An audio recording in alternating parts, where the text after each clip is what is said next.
गेल्या काही दिवसांमध्ये विविध रेल्वे स्थानकांजवळ घडलेल्या संशयास्पद घटना नेमक्या कोणत्या होत्या, एक नजर टाकूया. 25 जानेवारीला दिवा रेल्वे स्थानकाजवळ 15 फूट लांबीचा रुळाचा तुकडा आढळलेला होता. 27 जानेवारीला तळोजा रेल्वे स्थानकाजवळ रुळावरच जिलेटिनच्या कांड्या आढळल्या. 7 फेब्रुवारीला अमनवाडी रेल्वे स्थानकाजवळच्या रुळावर मोठा दगड आढळला.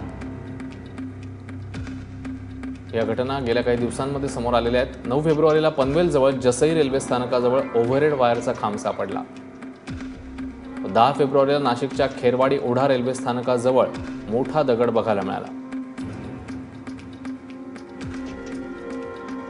दरम्यान गुप्तचर विभागाने या अनुषंगाने काय सूचना दिल्या आहेत तर कर्मचाऱ्यांना कामाला लावून रेल्वे रुळांची नियमित तपासणी करावी. रेल्वे रुळांना लागून असलेलं रेल्वेचं अनावश्यक साहित्य रुळांभोवती ठेवू नये. भिकारी अनधिकृत हमाल यांना रेल्वे परिसरात प्रवेश देऊ नये. या सगळ्या सूचना गुप्तचर विभागाने केलेल्या आहेत.